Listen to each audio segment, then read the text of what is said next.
Hello, hello. So this is the Sister Wives one-on-one part one, because we have to do this in 2 videos. There's just no way. But before we get started, I just wanted to welcome all the new people to the channel. Hi, I'm Cozy, and this is my trigger warning Christmas tree. And we're here pretty much every week snarking on Sister Wives. That is my favorite thing to do. I love to snark on Sister Wives. This channel is just my opinions, not facts about public information made public by public figures. So please do not take any of the things I say in this video as fact. Thank you. But we are going to get started with Kody's side of the story when it comes to this tell-all. And then next time, we'll talk about the wives' side of the story. I did leave little nuggets in there when necessary of the wives' side to make things make sense. But other than that, we won't hear from them until the next episode, or my next episode. So, for this video, we are going to primarily focus on Kody's bat-crap crazy persona for this tell-all. But when we actually open up to Robyn explaining to us that she's feeling sort of nauseous and nervous about this tell-all. And in a moment of fleeting compassion from me, I was like, girl, I get it. I get it. Because it sort of feels like she gets blindsided by Kody's lies too sometimes. There's no possible way that he could have always accurately given her the information about the fights he's had with the kids, about the fights that he's had with the wives, without making himself look bad. And we know for a fact he doesn't want to do that. He told us in a confessional. He doesn't want her to know. So I think there's only about a 50-50 chance that the fight with Janelle got told to him, or got told to her in truth. And I think she's terrified to go and see it. And even more terrified that she has to be confronted with stuff that was definitely outside of her control. Because she was there to control the conversation with Mary last week. And we saw how that went. That's gotta suck. So, we get a quick moment with Janelle explaining that she's like the exact opposite, because she's like, oh, we get to go see what people said and what people thought, and it's like, I didn't know that. Wow. And Christine's like, I do not want to go back to Flagstaff. There's people there I don't want to see. I associate Flagstaff with sad memories. Don't want to do it. Kody claims the nerves only get to him once he is there at the interview. Robyn's like, I'm stuck in this mourning process and then grieving. Okay. And Mary's like, my life was a lot different than I thought it would ever be 10 years ago. Fair. My life's a lot different than I thought it would be 10 years ago, too. So, fair. Kody tells us that when you make choices, when you're younger, and you do your best to do good by those choices, but then you get older and you don't like those choices. Bro, those choices were your wives and your children. That's not a very veiled reference. So he's like, it's basically the breakup song. And I am going to be 100% transparent and honest with you guys. He says this all the time. No idea what he's talking about. I don't know any breakup song like this at all. Not even country songs. And those are usually, I lost my truck, I lost my dog, I lost my woman, give me a beer. Which is no hate on country. I actually really like country music. Anyway. So he greets Suki and asks if she's ready for the Sister Wives variety show. And that's another one. I don't get it. I don't get it. Because we haven't seen song, dance, skit, all the things that he listed since the graduation episodes when they were embarrassing the kids. I genuinely don't know what he means. So Suki's like, well, if this turned into a variety show, what would the theme song be for each of you? And Christine says, I can see clearly now. Janelle says, we will rock you. I don't know if maybe that's just like her favorite song. Mary says single ladies, which, fair. Nobody asked Robyn, I noticed. And Kody says losing my religion. And he says it's because it's about unrequited love, but that the idea of losing his religion works too. And I'm going to share a little thing with you before I give his explanation, because this made me laugh so hard I thought I was going to pee my pants. So the phrase, losing my religion, I Googled it, and it says, from the southern region of the United States. So if you're a southerner, and I have this wrong, tell me, because I'm in the Midwest, I don't know. But it means losing one's temper or civility, or feeling frustrated and desperate. I'm just letting that sink in for a second. Losing one's temper or civility, or feeling frustrated and desperate. Okay, so Kody says when you lose your religion, you find faith, because he didn't get the memo on what I just told you. And he says that some people have to hit rock bottom before they find faith. And Suki says, well, have you hit rock bottom? And this joker says, no. He says there are things that are still within his emotional control. And the look on his face is dark and kind of creepy. And it looks like he's, like, daring her to contradict him. I wish she had. He claims he isn't as angry as he was. But I'm going to beg to differ based off the look on his face. He's like, divorce messes with you. So Suki asks how things have changed, and Kody says there's been an unraveling. And he says this all the time. And he questions if this is how real life and real marriage are supposed to be. And he keeps stumbling over his words. And I know I do that too, but it seems more like a PR, like I need to get the PR words right. And he claims he's been playing everything over and over in his mind whenever he has free time when he's not working. And he says he's gone back to his past with marriage. He tells us that this experience, his words, not mine, required him to have more than one wife. And but in his anxiousness to live the principle, which is what they call it, he didn't vet the women he was marrying.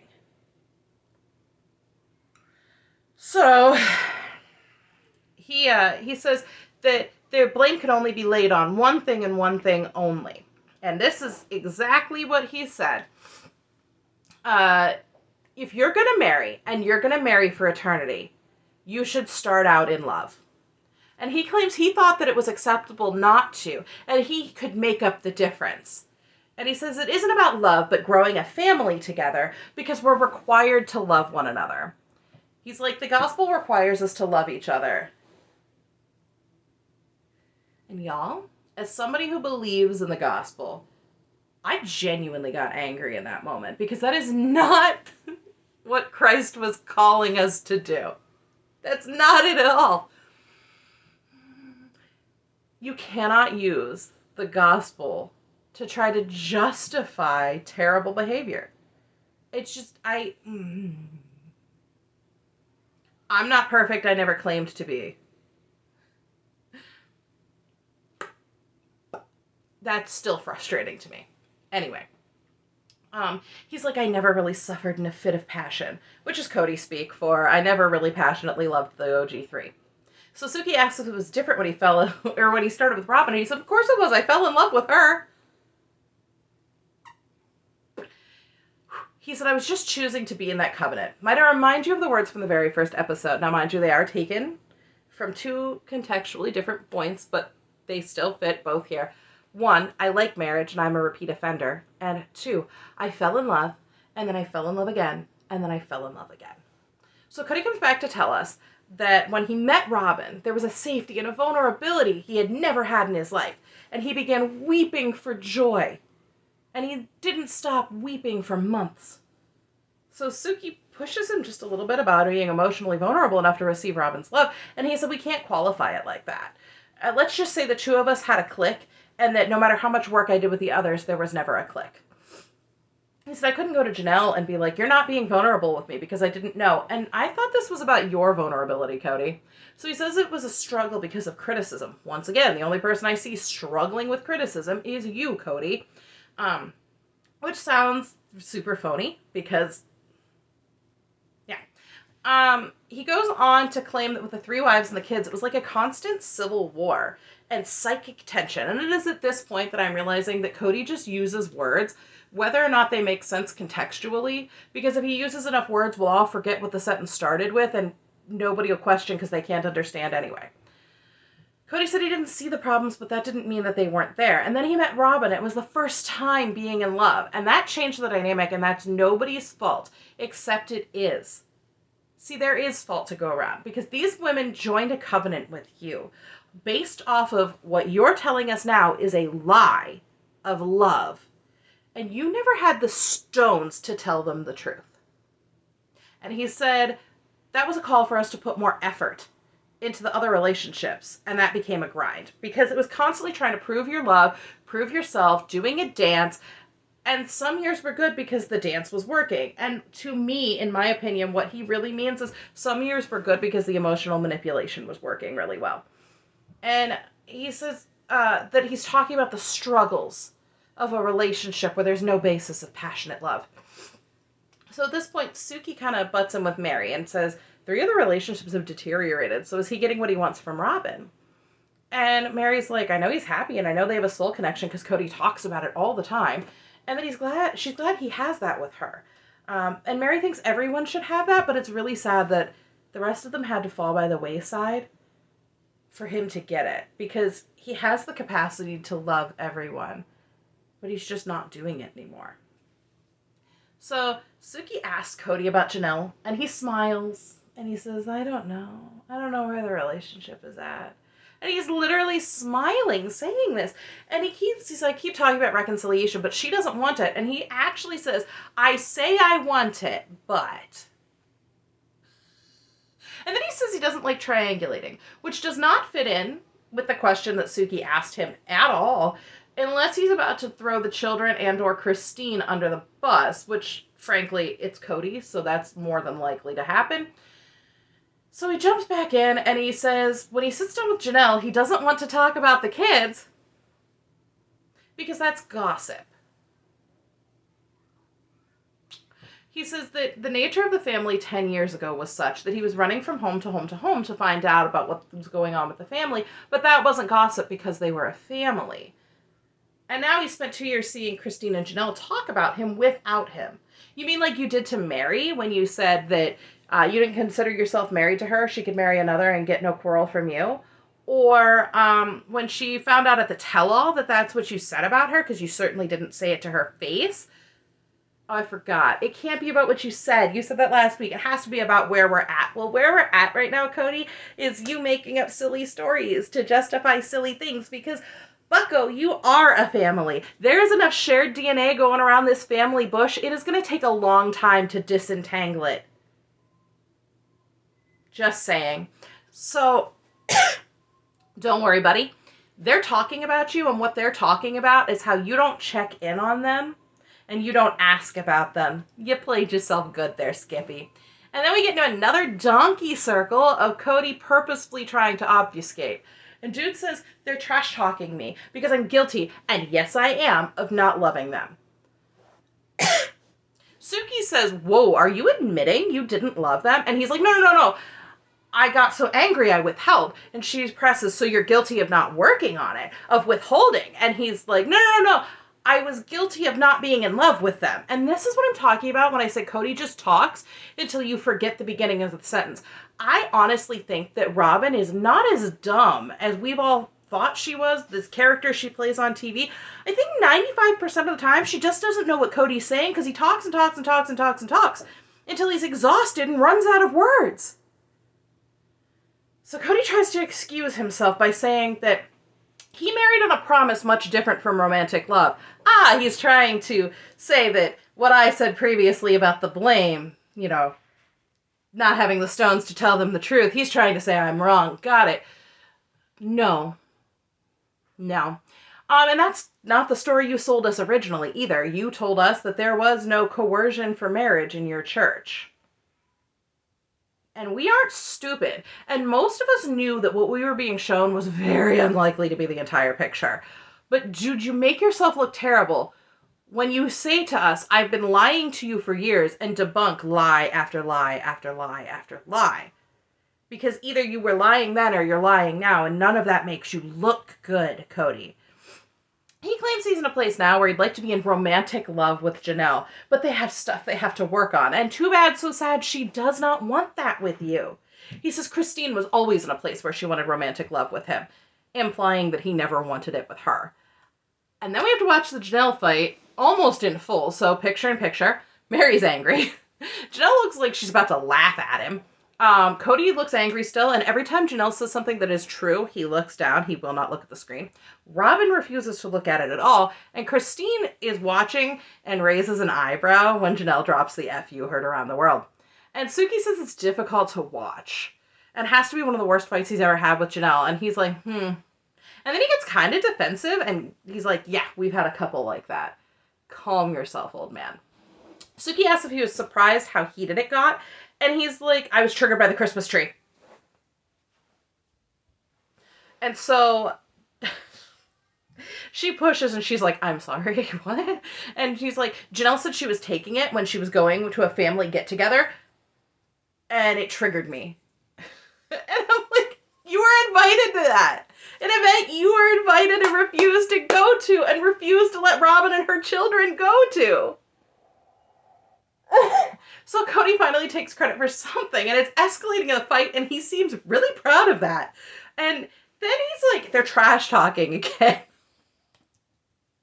It's number 2. It says, they do it because if they make me feel small, then they feel good about how they've been treating me. I'm like, oh my gosh. He's like, I might not have been in love, but I was being loving. And he claims sometimes he would feel in love, and he was making an effort, but he can't be held accountable for emotions that weren't perfectly there.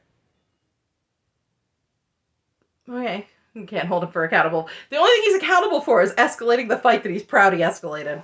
After a few questions to the wives where they show some concern of Kody's fear of Christmas trees, Kody comes back to tell us that Janelle never had any empathy for him, only for Christine. Suki repeats that, and he interrupts her to say, I don't think Janelle's capable of empathy. I'm like, what? He said, it's weird she wouldn't just go, oh, that's sad, or whatever. So Suki laughs at him. Like, laughs at him. It's like, are you just jealous they're talking to each other? And he's like, of course I'm jealous, because this is how they should have been behaving for 25 years. And now it's just a big F you to Kody and broski.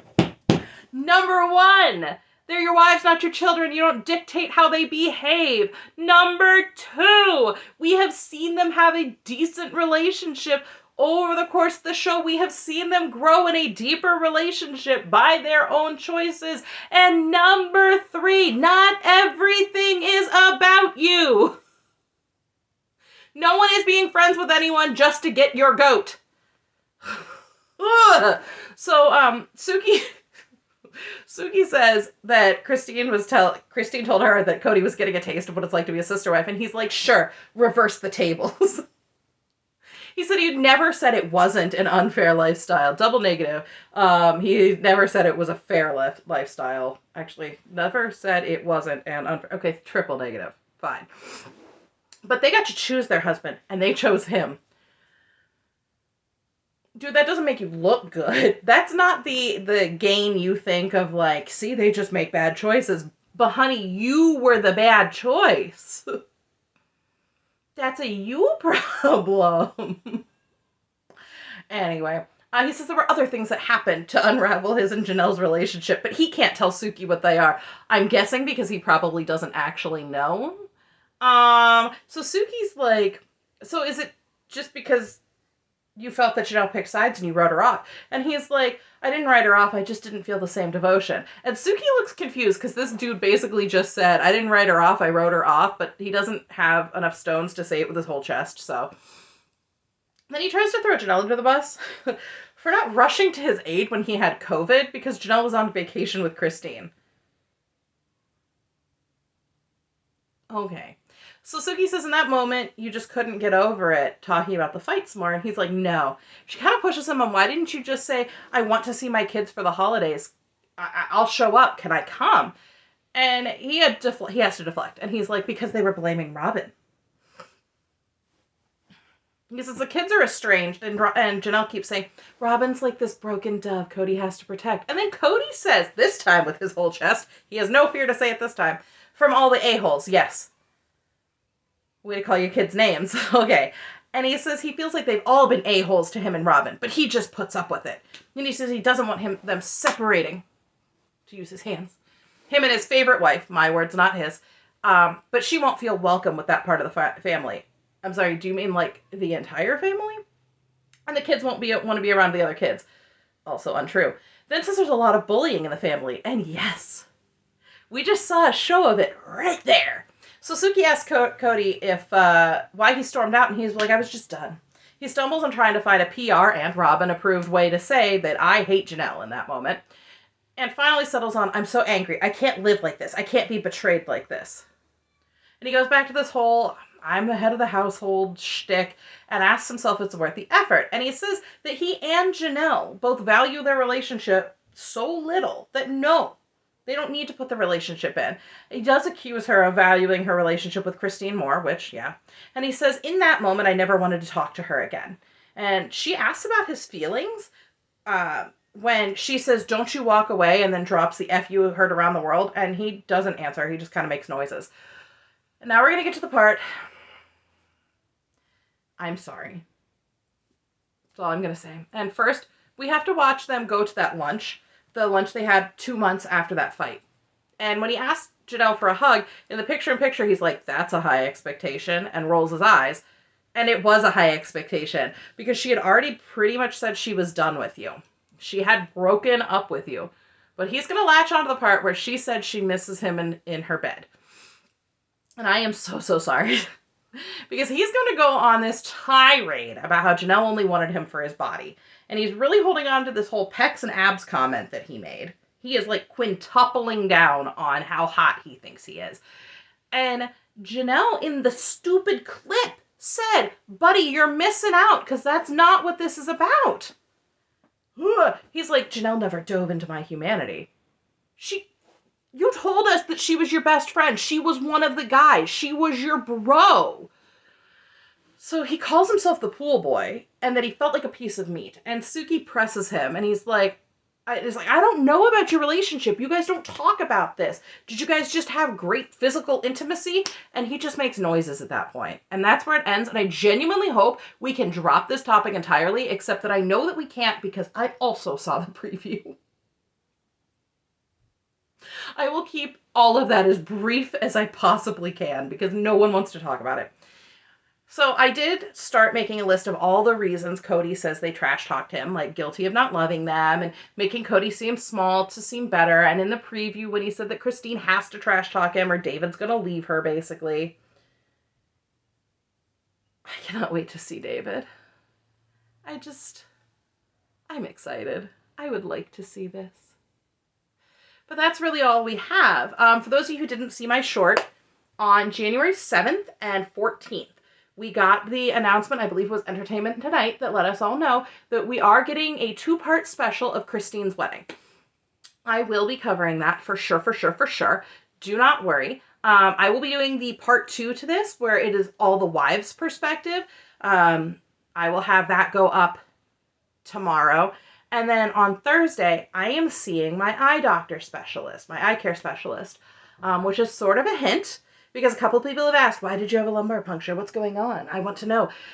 I'm seeing an eye care specialist in relation to the lumbar puncture. That is the only hint you are getting until I drop the video. I will tell you that I apparently have a condition, and it is not exceptionally common. So I will do a video on that because it is a wild ride, and I think that you guys will find that sort of interesting. Also, this evening, I will be filming and dropping, so 2 videos today. I'll be dropping the husband watched the first episode of Sister Wives, and I'm going to ask him what he thought between season 1, episode 1, and now where we are in season 18. So you are getting that tonight too. I hope everybody has a fantastic day, and I will see you later this evening.